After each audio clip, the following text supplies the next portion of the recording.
दोस्तों इस वीडियो में हम बात करेंगे कि आप पॉजिटिव माइंडसेट और हेल्दी लाइफस्टाइल के साथ अपनी सिलेक्शन की राह को किस प्रकार से आसान बना सकते हैं। यकीन मानिए इस वीडियो के अंदर में जो कॉन्सेप्ट आपको बताने वाला हूं, अगर आपने वो कॉन्सेप्ट अपने जीवन के अंदर अप्लाई कर लिया तो आपके जीवन से असफलता नाम की जो चीज है ना वो परमानेंटली खत्म हो जाएगी।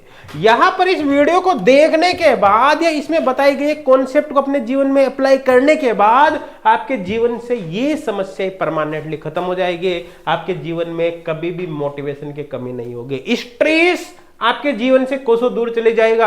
असफलता आपको दूर दूर तक कहीं दिखाई नहीं देगी। अगर आपको कभी जीवन में असफलता का मुंह देखना भी पड़े तो यकीन माने उस सफलता में आपको अपने जीवन की एक बड़ी सफलता छुपी हुई दिखाई देगी, है ना। आपको नींद कम या ज्यादा आने की अगर समस्या है तो परमानेंटली दूर हो जाएगी। आपके जीवन में स्वास्थ्य संबंधी कोई समस्या ही नहीं होगी। आपने कभी हमारे देश के प्रधानमंत्री जी नरेंद्र मोदी को कभी बीमार पड़ते हुए देखा? आपने देखा होगा कि भाई मोदी जी 3 दिन के लिए बीमारी की वजह से छुट्टी पे चले गए। पिछले काफी सालों से बीमार पड़ते हुए उनको नहीं सुना होगा। अरे रीजन क्या है? उनका एक शेड्यूल है ना, परमानेंट। उसको वो फॉलो करते हैं, जिसकी वजह से उनके जीवन में इस तरह का परिवर्तन आपको देखने को मिल रहा है। यकीन माने आप कभी बीमार नहीं होंगे अगर आपको यहाँ पर जो कॉन्सेप्ट मैं बताऊंगा वो आपने फॉलो कर लिया। आप शारीरिक और मानसिक थकावट आपके शरीर से या आपसे कोसों दूर चली जाएगी। दोस्तों अब सवाल पैदा ये होता है कि ये सब होगा कैसे, है ना, किस तरह से ये सब होगा। तो यहां पर हम बात करेंगे। देखो ये सब जो होगा वो होगा संतुलन की वजह से। यकीन मानिए दोस्तों, संतुलित जीवन ही सफलता का मूल मंत्र है। जिस व्यक्ति ने संतुलन को अपने जीवन के अंदर उतार लिया उसको सक्सेस होने से दुनिया की कोई भी ताकत नहीं रोक सकते। 100% वो अपने जीवन के अंदर एक बड़ी उपलब्धि को हासिल करेगा ही करेगा, है ना। संतुलन का क्या मतलब है? देखो जीवन वैसे जीना चाहिए जैसे प्रकृति ने हमको बनाया है। भाई अगर आप प्रकृति के विरुद्ध चलकर कुछ करोगे तो यकीन माने कि सफलता या तो आपसे दूर रहेगी, और अगर आपको सफलता मिले भी तो उतनी अच्छी सफलता या उतनी बड़ी सफलता नहीं मिल पाएगी जितनी सफलता के आप हकदार हो। तो अपने जीवन को प्रकृति के अनुसार ढाल लो, उसके अनुसार काम करो, ऑटोमेटिक ही सफलता आपके कदम चूमने लग जाएगी। दोस्तों आपको जो अपनी दिनचर्या है उसको बायोलॉजिकल क्लॉक के अनुसार सेट करना है ना। तो आप देखोगे आपके जीवन में बड़ा परिवर्तन अपने आप होने लग जाएगा।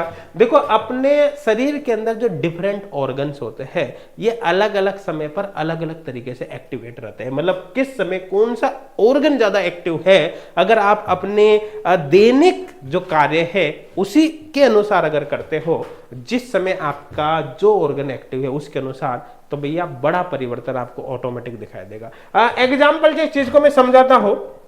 जैसे अगर मॉर्निंग की बात करो तो मॉर्निंग में 4 से 5:30 का जो समय होता है उस समय लंग्स जो हमारे होते हैं, फेफड़े जो होते हैं वो काफी ज्यादा सक्रिय होते हैं। इसका सीधा सीधा मतलब है अगर आप इस समय में फेफड़ों से रिलेटेड अगर एक्टिविटी करोगे तो आपको काफी ज्यादा बेनिफिट होगा, है ना। तो कुल मिलाकर इस समय में अगर बात करें 4 से 5:30 के समय में आप क्या कर सकते हो?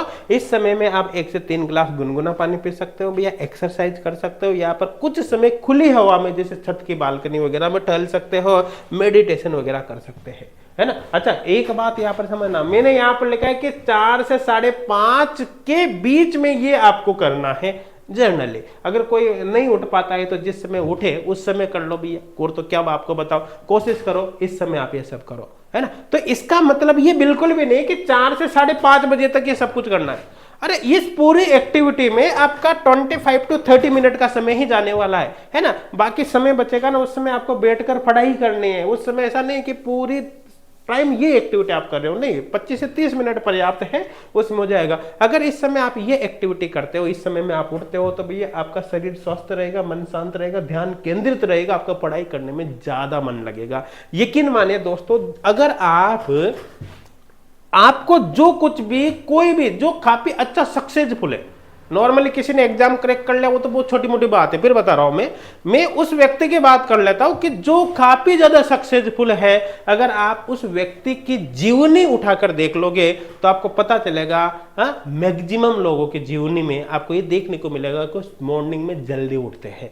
और मॉर्निंग में जल्दी उठने का जो मेन रीजन है, एक्चुअली आपके समझ में आ गया होगा वो क्या है ना, आई थिंक समझ में यहाँ पर आ गया होगा ना। तो अगर आप मॉर्निंग में जल्दी उठकर ये एक्टिविटी करते हैं तो दोस्तों यकीन माने आपके जीवन में बड़ा परिवर्तन होगा। आपका ध्यान ज्यादा केंद्रित होने लगेगा, आपको ज्यादा याद रहेगा, आपको पता चलेगा कि आपके एनर्जी इतनी हाई लेवल पे पहुंचने लग गई है कि आपको जो नॉर्मल लर्निंग कैपेसिटी, जो आप 8 घंटे 9 घंटे में जो पढ़ाई कर पाते हो, वो आप 2 से 3 घंटे में उतनी पढ़ाई कर लोगे। तो 8 से 9 घंटे में तो आप क्या कुछ कर लोगे, है ना। आई थिंक आपके समझ में आ गया होगा, मेरे हिसाब से कोई दिक्कत नहीं होगी। नेक्स्ट बात करें यहाँ पर जो 5 से 5:30 से 7 का समय है, इस समय अपनी जो बड़ी आंत होती है, लार्ज इंटेस्टाइन, वो ज्यादा एक्टिव होती है। तो अगर इस समय हम मल त्याग करते प्रेस होने जाते हैं तो वो सबसे उत्तम समय, सबसे बेस्ट टाइम है। अगर इस समय आप प्रेस होने जाते हो तो आपका पेट अच्छे से साफ होगा, क्योंकि मैंने बताया ना आपको कि जिस समय जो ऑर्गन अपनी बॉडी का ज्यादा एक्टिव है उसके अकॉर्डिंग आप एक्टिविटी करो, ज्यादा बेनिफिट होगा, है ना। अब पेट अच्छे से ज्यादा साफ होगा तो बहुत सारी बीमारियां आपकी ऑटोमेटिक खत्म हो जाएगी। हाँ, बहुत सारी प्रॉब्लम ऑटोमेटिक ही जीवन से दूर हो जाएगी। देखो भैया, जीवन आपका है, सब कुछ करना आपको है, मुझे थोड़ी करना है, मुझे तो जो करना हो करता ही हो, है ना। बाकी जीवन आपका है, आप अपनाओगे तो बेनिफिट आपके होगा। अदरवाइज किसी को लगता है मैं तो 4 दिन में एक बार प्रेस होने जाऊंगा, तो आपकी मर्जी है। मैं तो दिन में 2 बजे जाऊंगा खाना खा के, तो आपकी मर्जी है। एक तरीका आपको बता रहा हूं कि बेस्ट शेड्यूल आपका क्या होना चाहिए, है ना। आगे यहाँ पर बात करें हम, अगर 9 से 11 की बात करें तो इस समय जो हमारा अग्नाशय है और साथ में प्लिया है वो ज्यादा सक्रिय रहता है। अग्नाशय और प्लिया का हमारे भोजन को पचाने में काफी इंपॉर्टेंट रोल होता है। तो अगर हम सुबह का जो भोजन है इस समय करे ले, एटलीस्ट 11 बजे से पहले पहले भोजन कर ले, तो भैया आपको ज्यादा बेनिफिट होगा। देखो, इस समय अगर आप भोजन कर लेते हो सुबह का, तो ऐसे केस में क्या होगा, उसका जो पाचन है वो शाम को सूर्य अस्त से पहले पहले हो जाएगा, मतलब 6 से 7 बजे तक उसका पाचन प्रक्रिया पूर्ण हो जाएगी। तो ऐसे केस में आप शाम के भोजन के लिए दोबारा तैयार हो जाओगे। आप शाम को 6 से 7 के आसपास भोजन कर सकते हैं।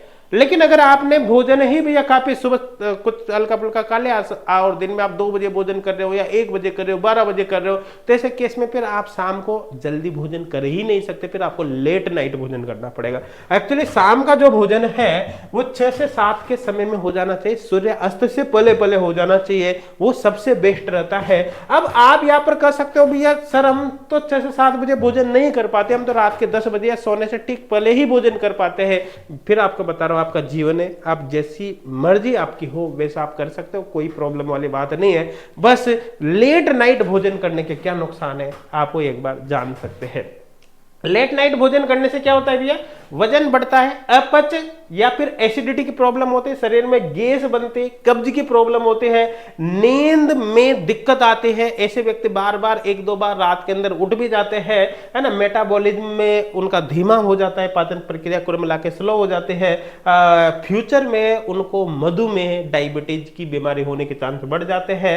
हार्ट अटैक से रिलेटेड प्रॉब्लम ऐसे लोगों के अंदर ज्यादा होती है। जो लेट नाइट भोजन करते हैं उनके हाई ब्लड प्रेशर की प्रॉब्लम आ जाती है, कैंसर जैसी समस्याएं उनको फ्यूचर में देखने को मिल जाती है। अब यहाँ पर कुछ व्यक्ति हो सकता है कमेंट करके भी बता दें कि मैं तो पिछले 10 साल से ऐसा कर रहा हूं और लेट नाइट ही भोजन करता हूं, मेरे तो कोई समस्या नहीं हुई।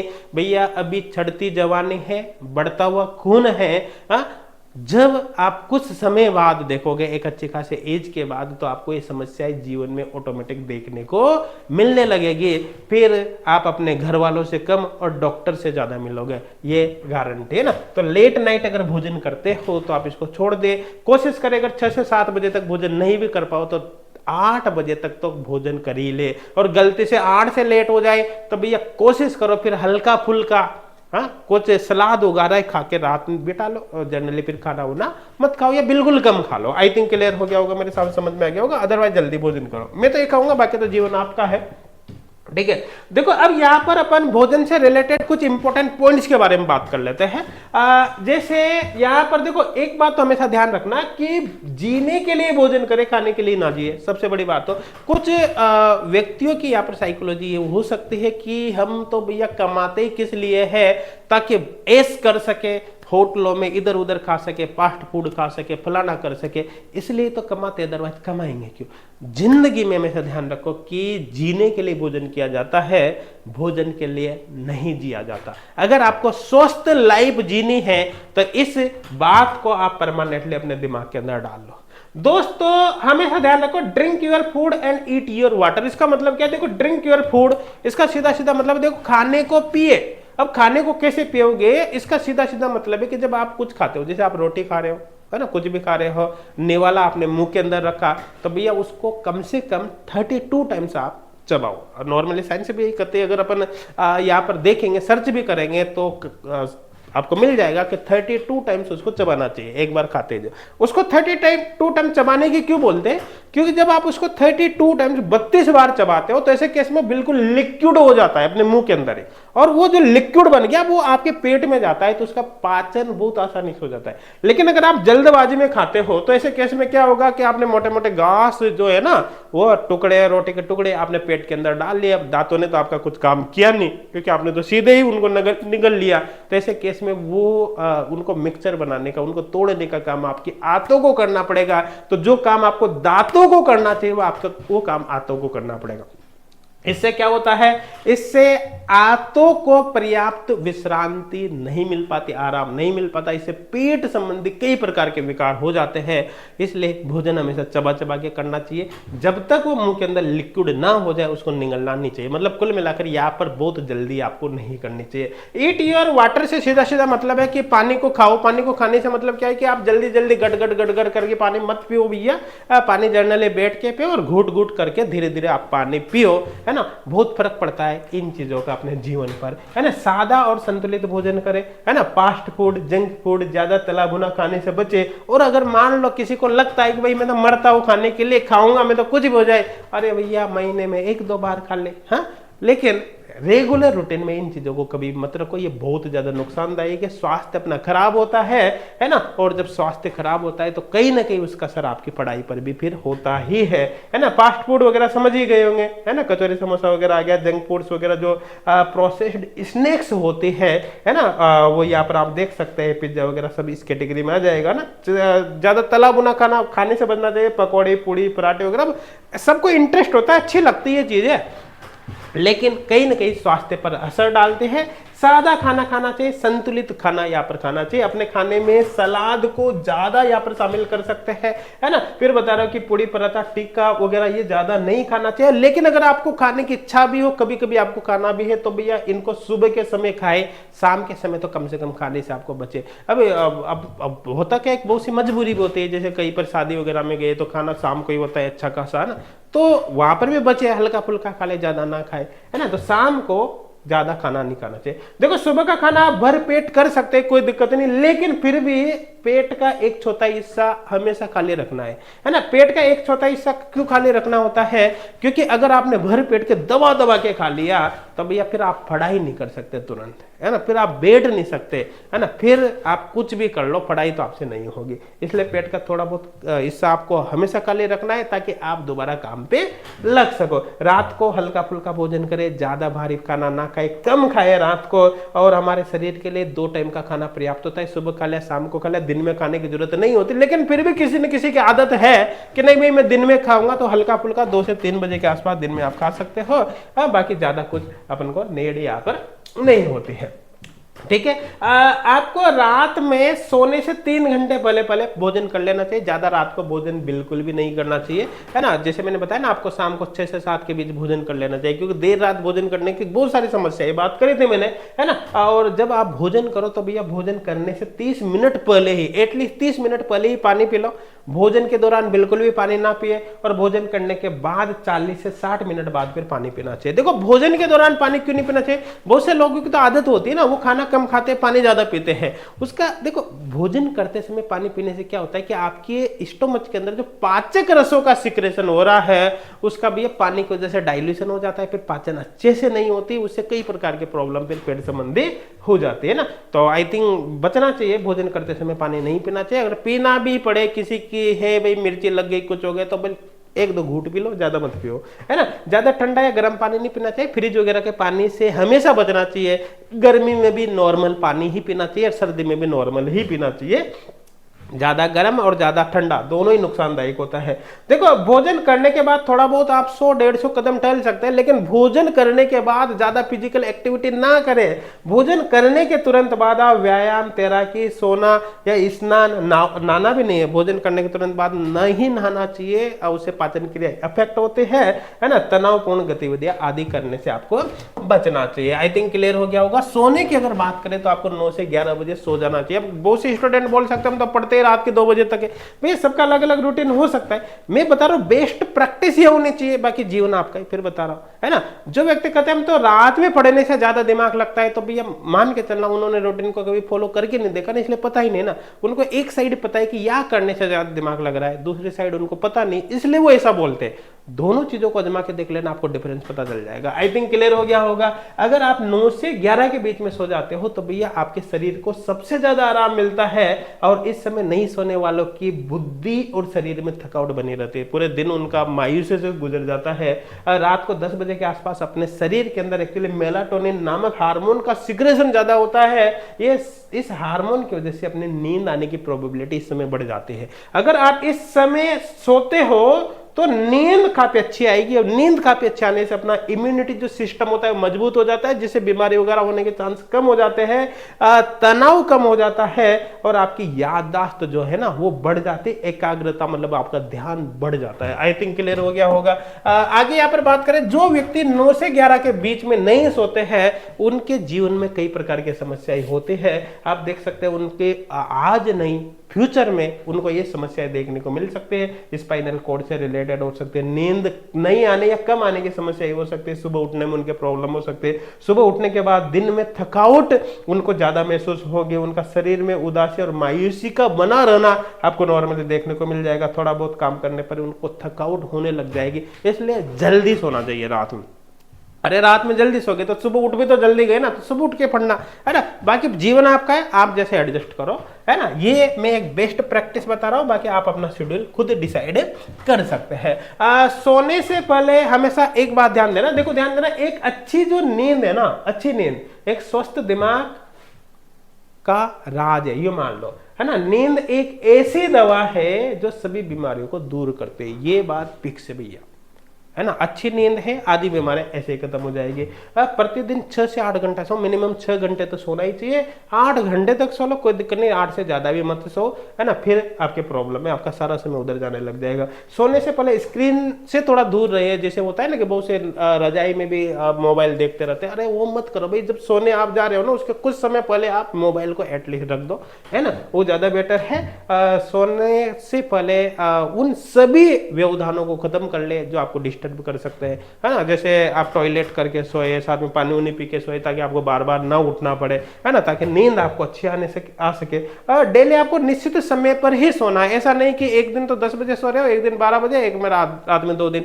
एक्चुअली आप डेली अगर एक ही टाइम पर सोते हो, जैसे आपने रूटीन बनाया मैं डेली 10 बजे सोऊंगा, तो भैया जैसे 10 बजे सोओगे 5 मिनट के अंदर आपको नींद आ जाएगी। लेकिन अगर आपका रूटीन सेट नहीं है, तो फिर आपको पता चलेगा आप देखते रहो बिस्तरों के अंदर पड़े हो, लेकिन नींद ही नहीं आ रही, आपका बहुत सारा टाइम ऐसे ही वेस्ट हो जाता है ना। डेली एक फिक्स टाइम पर सोने की आदत डालो, आपका समय आधा तो ऐसे ही बच जाएगा, अच्छी नींद आपको आने लग जाएगी। अब देखो, ये जितनी भी एक्टिविटी मैंने आपको बताई ना, इन सभी एक्टिविटी का कोई कुछ न कुछ इफेक्ट अपने पॉजिटिव माइंडसेट पर भी पड़ता है, मतलब हम पॉजिटिविटी की तरफ ऑटोमेटिक बढ़ जाते हैं, है ना। लेकिन फिर भी आप पॉजिटिविटी के लिए, अपने आप को पॉजिटिव बनाने के लिए, अपने आप को मोटिवेट करने के लिए कुछ एक्स्ट्रा एक्टिविटी कर सकते हो, है ना। आप पॉजिटिव सेल्फ टॉक जैसी यहाँ पर ये कर सकते हो एक्टिविटीज, जैसे आप अपने आप से बात करो। कैसे बात करो भैया, मैं बताऊंगा ये कैसे काम करती है, कि मैं ये एग्जाम आसानी से क्वालिफाई कर सकता हूं, अरे फोड़ दूंगा इस एग्जाम को, कुछ भी हो जाए, है ना। मैं न्यूमेरिकल आसानी से सोल्व कर सकता हूं, मैं 3 घंटे बिना ब्रेक के पढ़ाई कर सकता हूं, बिना ब्रेक के। देखो आप खुद सोचो, बिना ब्रेक के मतलब है बिना डिस्टर्ब के, भैया 3 घंटे मोबाइल नहीं देखूंगा, पढ़ाई करूंगा, कुछ भी हो जाए, मतलब कुल मिलाकर नोटिफिकेशन वगैरह देखूंगा, व्हाट्सएप नहीं चलाऊंगा, सोशल मीडिया नहीं चलाऊंगा, केवल पढ़ाई करूंगा, कर सकते हो। आप खुद सोचो, अगर आपने दिमाग में डाल लिया एक कचरा कि भैया इस एग्जाम को तो मैं क्वालिफाई कर ही नहीं सकता, तो क्या आपका मन पढ़ने में लगेगा? नहीं ना, नहीं लगेगा।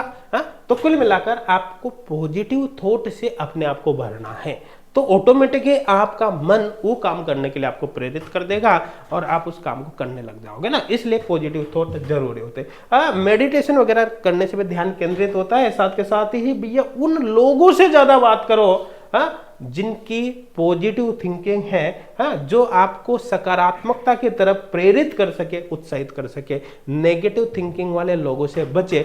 आप एक छोटा सा एग्जांपल दे दो, जैसे एक स्टूडेंट ने आपसे कहा अरे भैया मैं इतना इंटेलिजेंट हूं, इस एग्जाम को तो मैं 3 साल से मेहनत कर रहा हूं, मैं क्वालिफाई नहीं कर पाया, तो तू क्या करेगा? ऐसे स्टूडेंट की बात सुनकर तुरंत आप डिमोटिवेटेड होंगे नहीं होंगे। लेकिन आपने दूसरे स्टूडेंट की बात सुनी जिसने कहा अरे भैया मेरे तो 50% है, मैंने इस एग्जाम को क्वालिफाई कर लिया, तो तेरे तो 60% है, तो बहुत आसानी से कर जाएगा। आपका ऑटोमेटिक कॉन्फिडेंस बढ़ेगा, आप अच्छी मेहनत करने लग जाओगे, आपके सिलेक्शन के चांस बढ़ जाओगे। इसलिए केवल उन लोगों से ही ज्यादा बात करें जो जिनकी थिंकिंग पॉजिटिव है, जो आपको उत्साहित करते हो, जो प्रेरित करते हो, जो आपको नेगेटिविटी की तरफ धकेलते हैं। ऐसे लोगों से बात कम से कम करें या बात करने से उनसे बचे। दोस्तों, आप अपने जीवन में उन सभी लोगों का आभार जरूर व्यक्त करें जिनका आपके जीवन में कुछ न कुछ इंपॉर्टेंस है। जैसे कि आपके माता पिता हो गए, है ना, परमात्मा हो गए, ईश्वर, है ना, अपन बात कर बेस्ट फ्रेंड, शिक्षक एटसेट्रा। अगर आप इनका आभार व्यक्त करते हो तो ऐसे केस में आप नकारात्मकता से बचते हो और सकारात्मकता की तरफ आप बढ़ जाते हो। तो दोस्तों, जो अपना आरपीएससी फर्स्ट ग्रेड की जो सीरीज चल रही थी प्रिपरेशन स्ट्रेटजी की, उसका ये आज लास्ट वीडियो है ना। इस सीरीज के अंदर हमने पूरी यहाँ पर बात करी है हर प्रकार के सिलेबस, एनालिसिस से रिलेटेड, स्टडी मटेरियल से रिलेटेड, है ना, किस तरह से आपकी स्टडी करनी है, नोट्स कैसे बनाना है, प्रैक्टिस कैसे करनी है, A to Z सब कुछ बताया। रिवीजन और रिकॉल आपको किस तरह से करना चाहिए, टाइम मैनेजमेंट किस तरह से करना चाहिए। दोस्तों, आप चाहे किसी भी सब्जेक्ट, आप स्टूडेंट हो ना, बनाई सीरीज हमने आरपीएससी फर्स्ट ग्रेड के लिए। अगर आप स्टूडेंट हो, चाहे कोई से भी स्टूडेंट हो, हाँ भैया इस सीरीज को पूरी को देख लेना, लिंक डिस्क्रिप्शन में मिल जाएगा। यकीन माने जो कॉन्सेप्ट यहाँ पर बताए, अगर वो आपने फॉलो कर लिया, आपकी जिंदगी ही बदल जाएगी, ये गारंटी है ना। तो इस पूरी के पूरी इस वीडियो को और साथ के साथ इस पूरी की पूरी प्लेलिस्ट को आप अपने फ्रेंड्स तक जरूर शेयर करें, ताकि आपके साथ साथ सभी का बेनिफिट हो सके। Thank you.